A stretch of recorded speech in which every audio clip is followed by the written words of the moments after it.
भाइयों और बहनों, आप सभी का स्वागत है आज की इस नई वीडियो के अंदर। मेरा नाम रितेश और आप लोग देख रहे हो सतगुरु स्टडी यूट्यूब चैनल। तो आज हम देखने वाले हैं वार्षिक परीक्षा 2022 विषय भौतिक शास्त्र कक्षा 11वीं का पेपर। तो वीडियो को एंड तक देखना। उसके बाद यहाँ पर हम चलिए वीडियो को स्टार्ट करते हैं।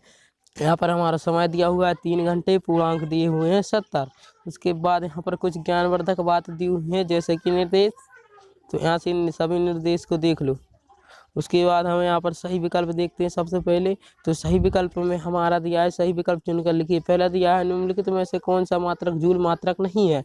तो इनमें से आंसर है एम्पियर, कूलम। तो इसका राइट आंसर हो जाएगा कूलम। और उसके बाद मीटर और मोल, इनके जो बाकी के आंसर दिए हैं। उसके बाद हमारा अगला प्रश्न है प्रत्यास्थ संघट्ट में संरक्षित रहता है। तो प्रत्यास्थ संघट्ट में हमारी जो भी संरक्षित रहता है, यहाँ पर आप इसका आंसर लिख सकते हैं। उसके बाद हमारा तीसरा है जड़त्व आघूर्ण का ऐसा मात्रक लिखिए। तो जड़त्व आघूर्ण का ऐसा मात्रक जो भी है, इनमें से आप सही पर टिक कर देना। उसके बाद हम आगे बढ़ते हैं। आगे बढ़ते हुए हमारा अगला प्रश्न है। जो हमारा अगला प्रश्न आता है किसी पिंड की पृथ्वी से पलायन चाल निर्भर करती है। उसके बाद पिंड के द्रव्यमान पर, प्रक्षेपण दिशा पर, प्रक्षेपण बिंदु की दिशा पर, प्रक्षेपण बिंदु की पृथ्वी की सतह से ऊंचाई पर। उसके बाद हमारे पास प्रश्न क्रमांक 5 है निम्नलिखित में से सर्वाधिक प्रत्यास्थ नहीं पदार्थ होता है। तो निम्नलिखित में सर्वाधिक प्रत्यास्थ पदार्थ है तो तांबा, इस्पात, रबड़, प्लास्टिक। इनमें से आपको किसी एक पर आंसर लिखना है। उसके बाद हमारा अगला है दाब बढ़ाने पर किसी पदार्थ का गलनांक कम हो जाता है, बढ़ जाता है, परिवर्तित हो जाता है, अब पदार्थ की प्रकृति पर निर्भर करता है। उसके बाद हमारा अगला क्वेश्चन है एक प्रकाश वर्ष का मान कितना होता है। तो 365 दिन, 3 गुणित 15। यहाँ पर आप जो भी आंसर है आप लिख सकते हैं, पूरा राइट क्वेश्चन है। उसके बाद हम अगर हमारे उसके बाद रिक्त स्थान आते हैं। रिक्त स्थान तो यहाँ पर थोड़े हम रिक्त स्थान देखते हैं। पहला हमारा रिक्त स्थान है बल का विमीय सूत्र लिखिए। वहाँ दूसरा है किसी वस्तु पर किया गया कार्य उसकी खालिस्तान में परिवर्तन के बराबर होता है। उसके बाद घूर्णन गति एवं स्थानांतर गति के संयोजन को खालिस्तान गति कहते हैं। उसके बाद हमारा अगला क्वेश्चन है तुल्यकाल उपग्रह का आवर्तकाल खालिस्तान होता है। उसके बाद छठवां पृथ्वीबल एक खालिस्तान है। उसके बाद हमारे पास सही जोड़ी है। तो सही जोड़ी की आपको स्क्रीनशॉट मिला लेना है। और यदि आपको इसका आंसर चाहिए तो आप कमेंट में एस लिखकर अपना खुद का नाम लिखकर स्पेस देकर आप सेंड कर दीजिए। अगर आप खुद का नाम भी भेजेंगे तो मुझे ही पता चलेगा कि आप भी हमारी वीडियो देखते हैं। तो उसके बाद हम हमारा क्वेश्चन नंबर 4 देखते हैं। जो लिखना है आपको एक वाक्य में उत्तर लिखिए। तो एक वाक्य में उत्तर लिखना है। पहले में जो हमारा दिया हुआ है, क्या दिया हुआ है देखिए, बल का सूत्र लिखिए। बल का विमीय सूत्र लिखना है। इसमें लिखना है पार्श्विक किस्म राशि का मात्रक है। उसके बाद अगला है अभिकेंद्री त्वरण का सूत्र और कोणीय वेग के पद में लिखिए। अभिकेंद्री त्वरण के सूत्र को कोणीय वेग के पद में लिखिए। उसके बाद एसआई का मतलब कार्य का एसआई मात्रक क्या होता है। उसके बाद है हमारा अगला पिंड किसी पिंड का द्रव्यमान केंद्र और गुरुत्व केंद्र पर कब संपाती नहीं होगा। उसके बाद हमारा अगला है पृथ्वी के केंद्र पर गुरुत्वीय त्वरण का मान कितना होता है। उसके बाद 7वां है हाइड्रोलिक मशीन के सिद्धांत पर कार्य करती है। तो हमारे सभी जो ऑब्जेक्टिव प्रश्न है वो यहीं पर समाप्त होते हैं। अब उसके बाद हम हमारे जो प्रश्नोत्तर हैं, प्रश्नोत्तर इन सभी को देख लेते हैं। ठीक है, हम आगे बढ़ते हैं। प्रश्नोत्तर वीडियो को एंड तक देखना। उसके बाद हमारा क्वेश्चन नंबर 5 है।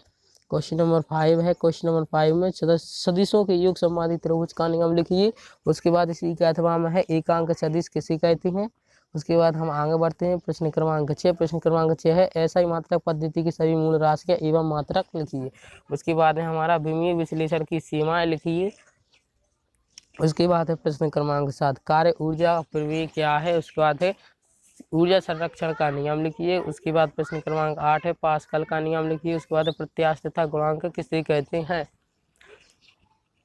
उसके बाद हमारा क्वेश्चन नंबर 8 है ऊष्मागतिकी का 0वां नियम लिखना है। उसी के अथवा में लिखना है बीन विनिमय का नियम। ठीक है, उसके बाद हम प्रश्न क्रमांक 9 देखते हैं। प्रश्न क्रमांक 9 में दिया हुआ है सरल आवर्त गति किसे कहते हैं। उसके बाद है आवर्ती गति किसे कहते हैं। उसके बाद क्वेश्चन नंबर 10 है क्वेश्चन नंबर किसी पिंड का जड़त्व आघूर्ण किन किन कारणों पर निर्भर करता है।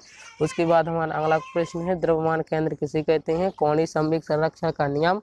उसके बाद है कोणीय वेग किसे कहते हैं, इसका सूत्र लिखिए। उसके बाद क्वेश्चन नंबर 12 है। क्वेश्चन नंबर 12 में लिखना है ग्रहों की गति संबंधी आवर्तकाल का नियम लिखिए। उसके बाद हमारा क्वेश्चन नंबर 13 है मेयर समीकरण को सिद्ध कीजिए। और क्वेश्चन नंबर 12 के अथवा में तापी साम्य किसे कहते हैं। उसके बाद हमारा अगला प्रश्न है समतापी प्रक्रम और रुद्धोष्म प्रक्रम में अंतर स्पष्ट कीजिए। उसके बाद हमारा अगला है अनुदैर्ध्य तथा अनुप्रस्थ तरंगों में अंतर लिखिए। इसके बाद हमारा अथवा में है लोटरिंग गति किसे कहते हैं। लोटरिंग गति करते ही पिंड की गतिज ऊर्जा ज्ञात करो। उसके बाद हमारा अगला है चक्रीय प्रक्रम किसे कहते हैं। इसके विभिन्न चरण लिखिए एवं पीवी आरेख बनाइए। उसके बाद हमारा इसी के अथवा में दिया हुआ है प्रशीतक क्या है, इसके निष्पादन गुणांक का सूत्र लिखना है। और उसके बाद क्वेश्चन नंबर 16 है पृथ्वी सतह से किसी पिंड की पलायन चाल के लिए सूत्र स्थापित कीजिए। उसके बाद हमारा अगला प्रश्न है केपलर के ग्रह संबंधी नियम लिखिए तथा न्यूटन के गुरुत्वाकर्षण नियम से केपलर का तृतीय नियम ज्ञात कीजिए। उसके बाद हमारा अगला प्रश्न है प्रश्न क्रमांक 16 मान 45 अंश के बराबर मात्रा द्वारा अधिक या कम है कि क्षैतिज परास बराबर होती है, एक कथन को सिद्ध कीजिए। उसके बाद हमारा अगला प्रश्न है चंद्रमा पर वायुमंडल क्यों नहीं है, कारण सहित उत्तर दीजिए। उसके बाद हमारा अगला प्रश्न है पृथ्वी की सतह से ऊंचाई पर लाने तथा गहराई पर जाने पर गुरुत्वीय त्वरण g के मान में परिवर्तन ज्ञात कीजिए। उसके बाद हमारा कृत्रिम उपग्रह किसे कहते हैं, इसकी कक्षीय चाल, परिक्रमा चाल एवं संपूर्ण ऊर्जा के लिए सूत्र स्थापित कीजिए। उसके बाद इसी के अथवा में दिया हुआ है क्रिकेट का कोई खिलाड़ी किसी गेंद पर 100 मीटर की अधिकतम क्षैतिज दूरी तक फेंक सकता है, वह खिलाड़ी उसी गेंद को जमीन के ऊपर कितनी ऊंचाई तक फेंक सकता है।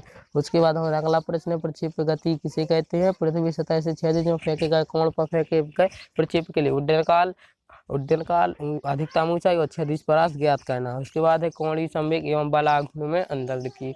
तो ये जो हमारा पूरा पेपर था मैंने आपको बता दिया है और मैं आपको बता दूं कि इसी के भरोसे मत बैठना। हाँ, ये आ भी सकता है ये पेपर और नहीं भी आ सकता, इसकी अभी कोई गारंटी नहीं है। और वीडियो अगर पसंद आएगी तो वीडियो को लाइक करके जाना और चैनल पर अगर पहली बार विजिट किया है तो चैनल को सब्सक्राइब करके बेल आइकन को ऑल पर प्रेस कर देना, क्योंकि हम अगला जब इसका सॉल्यूशन डालेंगे तो आपके मोबाइल पर नोटिफिकेशन पहुंचे सबसे पहले। तो चलिए अब हम वीडियो को यहीं पर समाप्त करते हैं। Thanks for watching this video.